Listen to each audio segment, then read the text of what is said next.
Mobile نیچے کریے تھوڑے سے، بس چلے جی. دیکھا ایک چیز کا تو مجھے پورے ہیئرنگ میں صرف اللہ تعالیٰ کی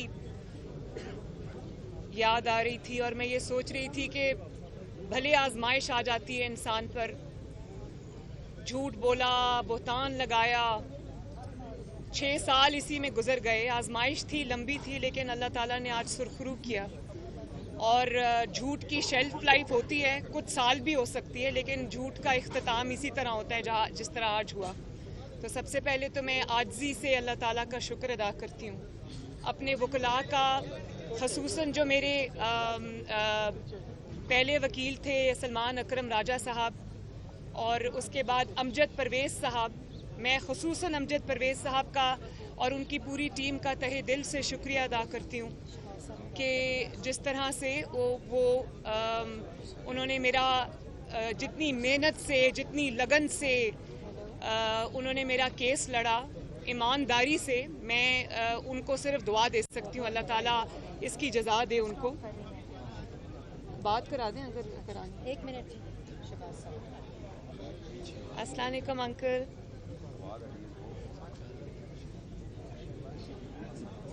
جی میں اس وقت پریس ٹاک کر رہی ہوں. جی بہت شکریہ آپ کا انکل.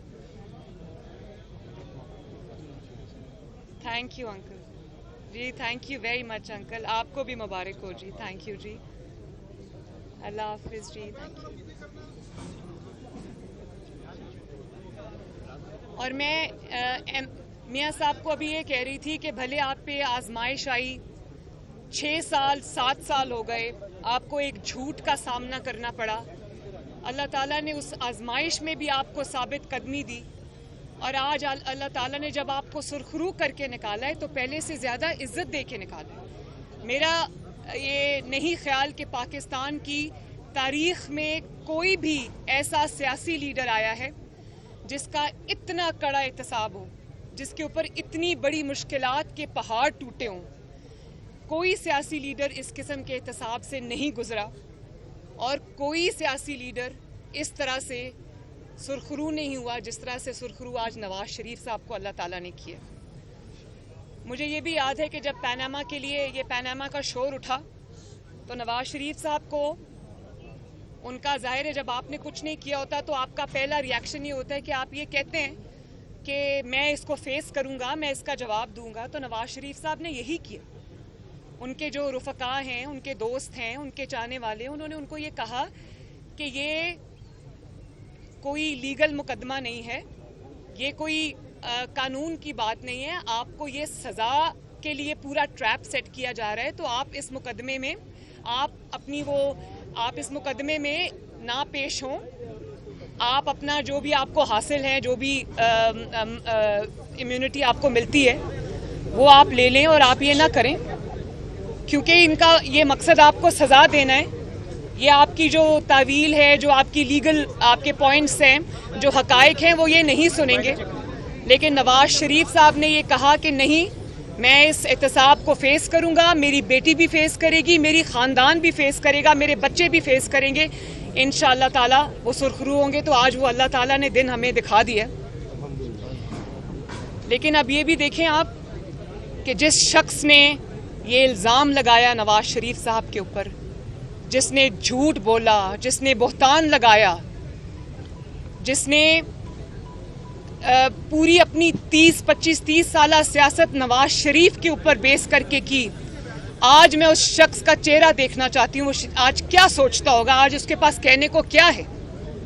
اس کیس کے متعلق جو اس کے حقائق ہیں، میری زبان پہ تالا لگا رہا، کیونکہ کیس عدالتوں میں تھا، ججز کے سامنے تھا، تو میں اس پر زیادہ گفتگو نہیں کی میں نے.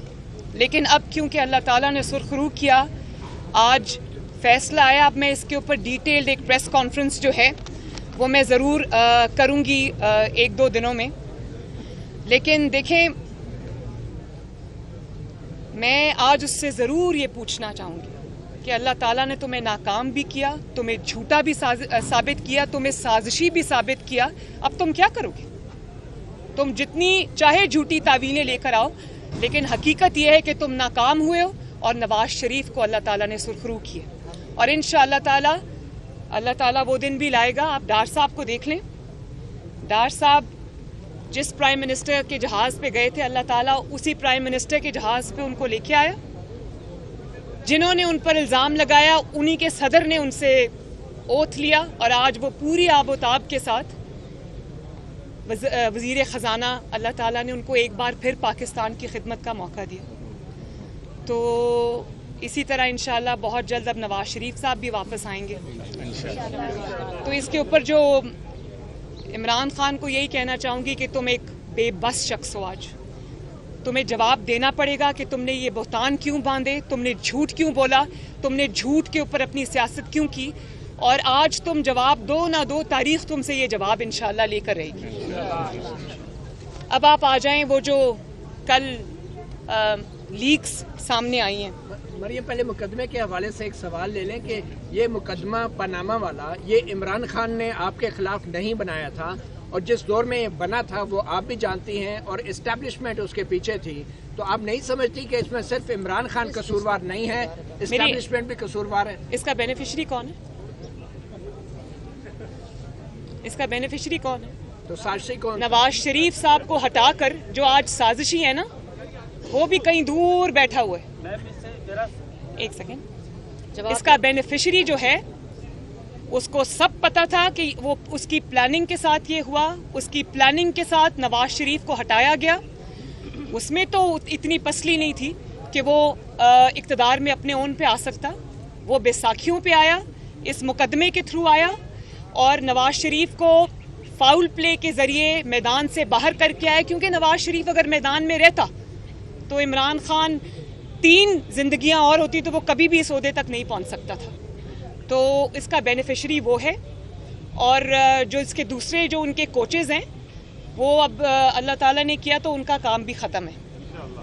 تو میں یہ اب اپنی بات جو ہے میں کیونکہ میں اس پہ کہہ چکی ہوں کہ میں اس پہ ڈیٹیلڈ جو پریسر ہے وہ کروں گی انشاءاللہ, اور حقائق کے ساتھ کروں گی, حقائق پورے قوم کے سامنے رکھوں گی.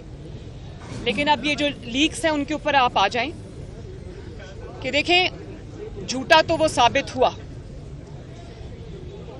میرے لیے ویسے کوئی بہت شاکنگ نہیں تھی یہ جو لیک ہوئی ہے.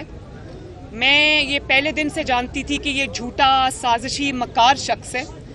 میرے لیے تشویش کی بات بطور پاکستانی, کل میں نے اپنے ٹویٹ میں بھی یہ کہا تھا, وہ یہ ہے کہ ایک سازشی ذہن کا انسان جو فورن فنڈڈ ہے, جو پاکستان کی دشمن طاقتوں سے ڈالرز لے کر, جو اس پہ ثابت کیا ای سی پی نے, ڈالرز لے کر پاکستان میں تباہی, انتشار اور فتنہ پھیلاتا رہا.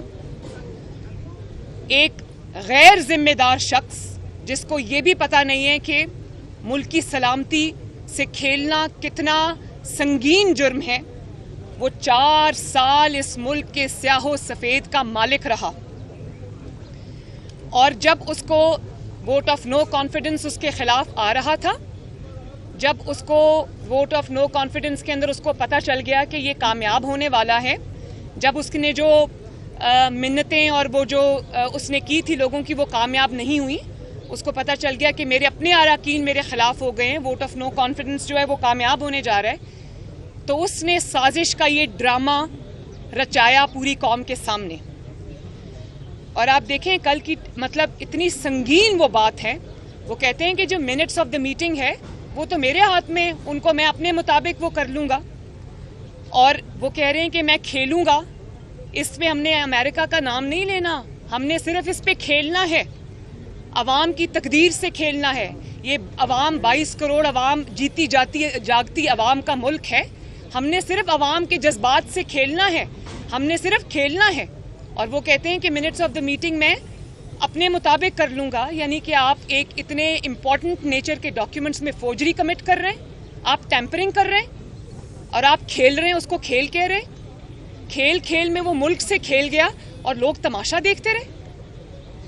آپ یہ دیکھیں کہ وہ ابھی تک قذافی اسٹیڈیم سے باہر ہی نہیں نکلا. اس نے اس ملک کو یا اوول اسٹیڈیم سمجھا ہوا ہے کیونکہ یہ وہاں سے آئے, یا قذافی اسٹیڈیم سمجھا ہوا ہے. وہاں پر بھی ٹیمپرنگ کرتا تھا, یہاں پر بھی وہ اس کو کہہ رہا ہے کہ ٹیمپرنگ کرو منٹس آف دا میٹنگ کے ساتھ. کیا جو قومی سلامتی ہے وہ کھیل ہے؟ کیا جو نیشنل سیکیورٹی ہے وہ کھیل ہے؟ کیا پاکستان کے جو مفادات ہیں وہ کھیل ہیں؟ کیا جو خارجہ امور ہیں، فارن پالیسی ہے پاکستان کی، وہ کھیل ہے؟ اور آپ یہ دیکھیں کہ وہ اپنی پوری جو اس کو اقتدار چھوڑ کے اس کو لگ رہا تھا کہ میں جا رہا ہوں، اس نے جال سازی کی، مکاری کی، سازش کا پورا ڈرامہ کریٹ کیا اور کہتا ہے امریکہ کا نام نہیں لینا، لوگوں کو کہتا ہے غلامی سے، زنجیروں سے آزاد ہو جاؤ، آزادی کے بھاشن دیتا ہے، اور نام پوچھو اگر کسی کا تو ABC پڑھتا ہے، XYZ کہتا ہے اور کہتا ہے امریکہ کا نام نہیں لینا، صرف اس پہ کھیلنا ہے۔ تو یہ ایک پیٹرن ہے۔ آپ یہ دیکھیں کہ جو انسان کس طرح یہ جو پاناما والی سازش کے تھرو اقتدار میں آیا، RTS بٹھایا اپنے اقتدار کی خاطر، اس کے بعد فورن فنڈنگ لی غیر ملکی قوتوں سے، اس سے ملک کو ڈی سٹیبلائز کیا، پتہ نہیں وہ پیسے کہاں کہاں استعمال ہوئے، اس سے ملک کو ڈی سٹیبلائز کیا۔ اور اس کے بعد آپ پیٹرن دیکھیں کہ کیا کہہ رہا ہے، جب IMF کی یہ جو ڈیل کی بات ہو رہی تھی، IMF نے جب پیسے دینے تھے، ابھی پہلی ٹرانچ نہیں آئی تھی، تو آپ نے سب نے وہ سنی جو آڈیو تھی جس میں شوکت ترین صاحب یہ کہہ رہے تھے کہ یہ خط لکھ دو تاکہ پاکستان کو پیسے نہ ملے۔ پہلے آپ نے IMF کے ساتھ معاہدہ کیا، اس میں پاکستان کو گروی رکھ دیا، اس کے بعد جاتے جاتے اس معاہدے کو فلاؤٹ کر گئے، اور پھر آپ کے اندر اتنی ہمت ہے کہ آپ اتنی بڑی غداری کر رہے ہیں کہ اپنے لوگوں کو کہہ رہے ہیں فون کر کے خط لکھو کہ پاکستان کو پیسے نہ ملے۔ آپ کو یہ پتہ ہے کہ پاکستان کو اگر یہ پیسے نہ ملتے تو پاکستان ڈیفالٹ کر جاتا، پاکستان کے کروڑوں عوام بھوکے مر جاتے۔ اس قسم کے شخص کی ذہنیت پہ انسان کیا بات کرے سوائے حیرانی کے۔ اور آپ یہ دیکھیں کہ اس سازش کی بیس پر جو اس نے اعظم خان کے ساتھ بیٹھ کے پرائم منسٹرز آفس میں گھڑی، پرائم منسٹر کے اوتھ کو وائلیٹ کیا۔ پرائم منسٹر کا اوتھ کیا کہتا ہے؟ وہ اور بات ہے کہ ان کو اوتھ بھی پڑھنا نہیں آیا، کاغذ سے دیکھ کے بھی پڑھنا نہیں آیا، اینک لگا کے بھی پڑھنا نہیں آیا، تو اپنے اوتھ کو آپ نے وائلیٹ کیا، آپ نے پاکستان کے اور پاکستان کی سیکیورٹی کے انٹرسٹ کے خلاف اپنے آفس میں بیٹھ کر سازش کی۔ اور کس چیز پہ؟ وہ جال سازی کی بیس پر وہ سازش آپ نے کی، اور اسی جال سازی کی بیس پر آپ نے پاکستان کے اداروں کو تنقید کا نشانہ بنایا، پاکستان کے اداروں کو آپ نے کنٹروورسیز میں پھینکا، دھکیلا، اور آپ کا چیف آف سٹاف ARY پہ بیٹھ کر ایک خط پڑھتا ہے، ریٹن ایک لیٹر پڑھتا ہے جس میں وہ فوج کے اندر جو ہے وہ ڈویژن کریٹ کرنے کی کھلے عام بات کرتا ہے۔ اور یہ آپ نے اسی سازش کی بیس پر، اسی جال سازی کی بیس پر، اسی ٹیمپرنگ کی بیس پر آپ نے کیا کیا؟ آپ نے افواج پاکستان پر حملے کیے، آپ نے شہداء پر حملے کیے، آپ نے ECP کو کنٹروورشل بنا دیا، آپ نے سیاسی اداروں پہ حملے کیے، آپ نے سیاسی جماعتوں کے اوپر حملے کیے، آپ نے پاکستان کی سالمیت پہ حملے کیے، اور کس چیز کی بیس پر؟ شیطانی دماغ کے اختراع کی بیس کے اوپر۔ اور پھر دیکھیں فرق، دیکھیں آپ ذرا کہ آپ مطلب بیوی بھی یہی کہہ رہی ہے، وہ پیرنی صاحبہ بھی یہ کہہ رہی ہے، ارسلان بیٹا جو اگر ہم پہ تنقید کرے اس کو آپ غداری سے لنک کر دو، اور ہسبینڈ کیا کر رہا ہے؟ بیٹھ کر پرائم منسٹر کے آفس میں وہ فورجری کر رہا ہے، وہ پاکستان کے اتنے ایک سینسٹیو چیز کے ساتھ وہ ٹیمپرنگ کر رہا ہے، کیونکہ اس نے ایک ڈرامہ کرنا تھا، اس نے عوام کے اندر یہ فتنہ پھیلانا تھا، اور پھر پاکستان کو دنیا بھر میں بدنام کرتا ہے، نکل جاتا ہے، بچ کے نکل جاتا ہے۔ اسی سازش کی بیس پر، اسی جال سازی کی بیس پر، اسی فوجری کی بیس پر، اسی شیطانی کھیل کی بیس پر وہ پاکستان کو عالمی اسٹیبلشمنٹ کا غلام کہتا رہا، پاکستان کو ایک کمزور ریاست بتاتا رہا اور بچ کر نکلتا رہا۔ دوست ممالک کو اور یونائٹڈ نیشنز کو پاکستان کے خلاف خط لکھ کر اس میں زہر اگلتا رہا۔ کس چیز کی بیس پر؟ اس جال سازی کی بیس پر جو اس نے اعظم خان کے ساتھ بیٹھ کے پرائم منسٹرز آفس میں کی۔ عوام کو بغاوت پہ اکساتا رہا۔ ابھی آپ نے دیکھا GC یونیورسٹی میں کھڑے ہو کر کیا سرمن دے رہا تھا، کیا بھاشن دے رہا تھا پاکستان کی آنے والی نسلوں پر کو، ان کو کہہ رہا تھا میرے خلاف سازش ہوئی. آج وہ بچے بھی سوچتے ہوں گے جن کے سامنے کھڑا ہو کر ان کو بھاشن دے رہا تھا کہ یہ سازش ہمیں کیا بتا رہا تھا کہ میرے خلاف بین الاقوامی سازش ہو گئی. اور نکلا کیا؟ نکلا یہ کہ پرائم منسٹر کے کمرے میں بیٹھ کے 2 شیطانی دماغوں نے اس سازش کو گھڑا, گمراہ کرتا رہا پوری عوام کو. پھر افواج پاکستان میں پھوٹ ڈالنے کی کوشش کرتا رہا اسی جال سازی کی بنیاد پر. میر جعفر کہتا رہا, میر صادق کہتا رہا, جانور کہتا رہا اسی سازش کی بنیاد پر. اور پھر مذہب کے ساتھ کھیلتا رہا, لوگوں کو کہتا رہا کہ ان کو ووٹ دینا گناہ ہے, مجھے ووٹ دینا ثواب ہے, جو ان کو ووٹ دے گا وہ شرک کرے گا. مذہب کا تماشا بناتا رہا, دنیا بیٹھ کے دیکھتی رہی. مذہبی ہمارے جو قائدین ہیں وہ بھی بیٹھ کے دیکھتے رہے, کسی نے اس کے بارے میں کچھ نہیں کہا. میں یہ پوچھنا چاہتی ہوں کہ ایک جھوٹے سازش کی آڑ کے اندر وہ یہ سب کرتا رہا اور سب ادارے اور ہم سب بیٹھ کر حکومت سمیت یہ سب تماشا دیکھتے رہے. یہ ہے کون جس کو اتنی کھلی چھٹی ملی ہوئی ہے؟ یہ ہے کون کہ یہ سنگین سے سنگین جرم کا ارتکاب کر کے چپ کر کے بچ کے نکل جاتا ہے؟ مریم تیری جرات کو, مریم تیری جرات کو. میں حکومت نے ایک JIT بنائی ہے. میں سمجھتی ہوں کہ جس طرح پاناما میں JIT نے روز کی بنیاد پر کام کیا تھا, اسی طرح ہائی پاور JIT بنائی جائے. یہ سنگین مسئلہ ہے. ان کو ذرا پلیز چپ کرائیں, بات کرنے دیں جی پلیز.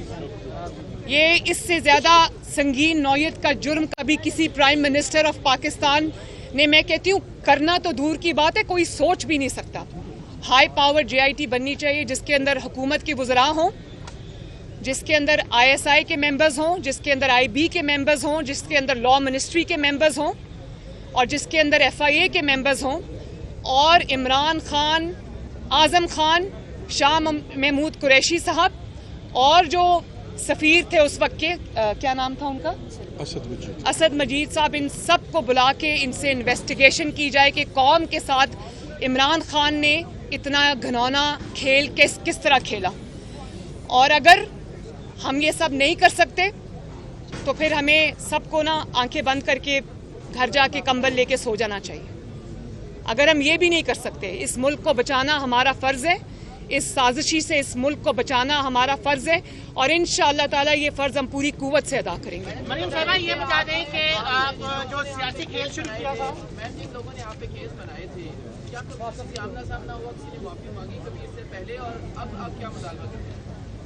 دیکھیے, مجھے کسی سے معافی منگوانے کی ضرورت نہیں ہے, ایز لانگ ایز جب وہ یہ سازش کر رہے تھے تو شاید وہ یہ بھول گئے تھے کہ وہ بہادر شاہ ظفر کا ایک بڑا اچھا شعر ہے جو میرا گائیڈنگ پرنسپل بھی ہے, اور وہ کہتے ہیں کہ ظفر آدمی اس کو نہ جانیے گا, ہو وہ کتنا ہی صاحب فہم و ذکا, جسے عیش میں یاد خدا نہ رہی, جسے تیش میں خوف خدا نہ رہا. جب آپ کے پاس طاقت ہوتی ہے تو کچھ لوگوں کو جن کی ناکامی اللہ تعالیٰ کو منظور ہوتی ہے تو ان کی آنکھوں پہ پٹی بن جاتی ہے, اور وہ یہ سمجھتے ہیں کہ یہ جو طاقت ہے یہ ہمیشہ لاسٹ کرے گی. اسی طاقت کے نشے میں جب وہ یہ کام کرتے ہیں تو وہ یہ بھول جاتے ہیں کہ اللہ تعالیٰ کی ذات سب کچھ دیکھ رہی ہے, اور یہ شارٹ لیوڈ ہوتا ہے. آسمان کا نظام حرکت میں آتا ہے. آج مجھے ججز کی بڑی مہربانی, انہوں نے انصاف کیا, لیکن مجھے اس میں کوئی دو رائے نہیں ہے کہ یہ فیصلہ اللہ تعالیٰ کی طرف سے آیا ہے, آسمان کی طرف سے آیا ہے, اور جب اللہ کا حکم تھا یہ فیصلہ آ گیا. مجھے آج وہ نواز شریف صاحب نے جو انگلی اٹھا کے کہا تھا کہ میں اپنا معاملہ اللہ تعالیٰ پہ چھوڑتا ہوں, تو آج مجھے لگتا ہے کہ اللہ تعالیٰ نے ان کے ان الفاظ پہ ان کو سرخرو کیا. تو معافی کوئی مانگے نہ مانگے, یہ جو آج حقائق قوم کے سامنے آ گئے ہیں, اس سے بڑی اور کیا دلیل ہو سکتی ہے؟ مریم صاحبہ یہ بتائیں, جو سیاسی کھیل جس سائفر کے ذریعے عمران خان نے شروع کیا, اسی اب سازش میں تو خود پھنس گئے, لیکن اب وہ اسلام آباد یلغار کرنے کی تیاریاں کر رہے ہیں. اس لاڈلے کو اب کون روکے گا, کیا اسٹریٹجی ہے؟ میں تو سمجھتی ہوں کہ جس قسم کی چیزیں ان کے سامنے, ان کے خلاف سامنے آ چکی ہیں, جس قسم کے شواہد آ چکے ہیں, ان کو گرفتار کر کے بند کرنا چاہیے. ان کو بالکل اجازت نہیں ہونی چاہیے قومی سلامتی سے کھیلنے کی. پاکستان کے استحکام سے کھیلنے کی, پاکستان کی معیشت سے کھیلنے کی, کیونکہ 4 سال یہ بہت کر چکے, وہ اب بھی کر رہے ہیں. تو وہ کسی کا لاڈلا اگر ہوگا تو ہوتا رہے, ہمارا لاڈلا وہ بالکل بھی نہیں ہے, اور انشاءاللہ تعالیٰ اب اس کو قانون کا سامنا کرنا پڑے گا. مریم صاحبہ یہ بتائیے گا کہ آڈیو کی ابھی آپ نے بات کی, تو آپ کی بھی آڈیو آئی ہیں جس میں پیٹرول کے حوالے سے آپ چچا کو کہہ رہی ہیں کہ میں یہاں پہ ایسا کروں گی, اور آپ پیٹرول کی بھی بات کر رہی ہیں, صحت کارڈ کے حوالے سے بھی بات کر رہی ہیں, پھر اپنے دماغ بڑا اچھا کیا, بہت اچھا کیا. مشرف کے حوالے سے بھی کہہ رہی ہیں, تو یہ بتائیں کہ اس پہ آپ کیا کہنا چاہیں گے, کیونکہ عوام تو یہ کہتی ہے آپ کے دل میں عوام کا درد ہے, لیکن یہاں ایک منٹ, اب بات ختم ہو گئی نا, میں نے سوال سن لیا. اب مجھے بڑا اچھا کیا یاد کرا دیا, اتنا امپورٹنٹ پوائنٹ میرے دماغ سے نکل جاتا. میں آج کیونکہ پرائم منسٹر نے خود ہی اس دن قوم کے سامنے کہہ دیا یہ بات, انہوں نے کلیریفائی کر دیا. جہاں تک میرے داماد راحیل منیر کا تعلق ہے تو بالکل وہ میرے بیٹوں سے بڑھ کے میرے لیے بہت اچھا بچہ ہے. ایک پرانے کاروباری خاندان سے اس کا تعلق ہے, خود بھی وہ اپنے جو خاندان کا کاروبار ہے اس کو وہ چلاتا ہے, دیکھتا ہے. تو کل مجھے کسی نے عمران خان کی سٹیٹمنٹ بھیجی کہ مریم کو شرم آنی چاہیے کہ وہ انڈیا سے داماد کے لیے مشینری منگوا رہی تھی. تو میں یہ کہنا چاہتی ہوں, میں عمران خان کی کسی بات کا جواب نہیں دینا چاہتی. میری نظر میں وہ اس قابل نہیں ہے کہ اس کا نام بھی لیا جائے, لیکن شرم عمران خان کو آنی چاہیے, کیونکہ میرے داماد کی جو مشینری آئی تھی وہ عمران خان کے دور میں آئی تھی جب وہ پرائم منسٹر تھے. تو شرم تو پھر عمران خان کو آنی چاہیے, حالانکہ جائز کام تھا. وہ آدھی مشینری اس کی تب آ گئی تھی. پھر آدھی مشینری کے لیے انہوں نے جب ایپلیکیشن دی تو انہوں نے کہا کہ میری آدھی مشینری آ چکی ہے, آدھی کی وجہ سے میرا پلانٹ جو ہے وہ نہیں چل پا رہا. تو انہوں نے جب ایپلیکیشن دی تو پرائم منسٹر آفس میں اس کو چیک کیا گیا, تو انہوں نے, مجھے فخر ہے اس بات کا کہ پرائم منسٹر نے کہا کہ نہیں, یہ قانون اب تبدیل ہو گیا ہے. پہلے انڈیا سے مشینری الاؤڈ تھی امپورٹ, اب امپورٹ پہ بین لگ گیا, تو آپ کہیں اور سے مشینری منگوا لیں, یہ مشینری نہیں آئے گی. تو انہوں نے کہا میں خود بتا دوں گا. انہوں نے یہ بات مجھے بھی بتائی, راحیل کو بھی بتائی, اور ہم نے کہا بالکل ٹھیک ہے. کسی نے نہ کوئی اس کے بعد اس معاملے کو اٹھایا نہ کچھ کیا. تو انہوں نے بھی قانون کا احترام کیا, میں نے بھی اپنے ملک کے قانون کا احترام کیا. اپنا جائز چیز بھی چھوڑ دی, اپنا جائز حق بھی چھوڑ دیا, لیکن قانون کے خلاف کچھ نہیں کیا. دوسری بات میں نے جب پرائم منسٹر کو پیٹرول کی قیمتوں والی جو ہے اس میں ان کو کہہ رہی ہوں کہ جب آپ یہ ڈیسیجن کرتے ہیں پیٹرول کی قیمت والا, کیونکہ عوام کے اوپر اس سے تکلیف آتی ہے, عوام کے مسائل میں اضافہ ہوتا ہے جب قیمتیں بڑھتی ہیں, تو جب یہ اعلان ہونا چاہیے ٹی وی پہ تو اس میں ہنسنا کھیلنا یا کوئی غیر سنجیدگی کا مظاہرہ نہیں ہونا چاہیے اس چیز کو, کیونکہ لوگوں کے اوپر تکلیف آ رہی ہے, آپ اس کا اعلان کر رہے ہیں. تیسری بڑی اچھی بات کی آپ نے صحت کارڈ کی. آپ وہ صحت کارڈ والی آڈیو دوبارہ نکال کے سنیں. اول تو 5 میں سے 4 آڈیو ساری میرے بارے میں آئی ہیں. اپیرنٹلی یہ پرائم منسٹر ہاؤس کی لیکس ہیں, لیکن وہ ساری مریم نواز کے بارے میں ہیں. مجھے یہ پتہ ہے کہ یہ کہاں سے ہو رہا ہے. یہ عمران خان بھی شامل ہے, اس کا کوچ بھی اس میں شامل ہے. ہاؤ ایور 20 منٹ کی بات میں سے آپ نے وہ 2 لائنز نکال لی, وہ بھی جھوٹ. آپ وہ آج سنیں, میں پرائم منسٹر کو کہہ رہی ہوں, پوری میں نے تمہید باندھی. میں نے کہا یہ جو ہیلتھ پروگرام ہے وہ نواز شریف صاحب نے لانچ کیا تھا, میں نے اس پر محنت کی تھی دن رات. ہم نے جگہ جگہ جا کے as prime minister Nawaz Sharif صاحب نے مجھے ساتھ لے کے جا کے انہوں نے یہ ہیلتھ پروگرام لانچ کیا تھا. اس کو پیچھے سے میں دیکھتی تھی, کیونکہ عوام کی فلاح و بہبود کا وہ ایک تھا. اس میں غریب لوگوں کے اتنے بڑے بڑے آپریشن سرجریز جو ہیں وہ مفت ہوتے تھے. تو میں نے کہا کہ یہ بڑے طریقے سے یہ شو کرتا ہے کہ جیسے ہیلتھ کارڈ اس نے کیا ہے. تو میں نے پرائم منسٹر کو کہا کہ آپ اس کو اون کریں. میں نے یہ کبھی نہیں کہا کہ آپ اس کو بند کریں. میں عمران خان نہیں ہوں کہ جب بائی الیکشنز آئے تو حمزہ نے جو 2000 یونٹ سے کم جن کی بجلی خرچ ہوتی تھی 200 یونٹ سے کم جن کی بجلی خرچ ہوتی تھی تو اس نے ان کے لیے بجلی فری کر دی. عمران نے کورٹ میں جا کے وہ بند کرا دیا. میں وہ نہیں ہوں. میں نے تو یہ ہیلتھ پروگرام بنایا ہے. تو میں نے پرائم منسٹر کو کہا آپ اس کو اون کریں. اور آپ نے کیسے اس لفظ کو اس چیز کو اس طرح سے آپ نے انٹرپریٹ کر لیا کہ میں نے کہا اس کو بند کریں. کیسے میں اس کو بند کرنے کا کہہ سکتی ہوں جبکہ مجھے پتا ہے کہ کروڑوں عوام اس سے فائدہ اٹھا رہے ہیں.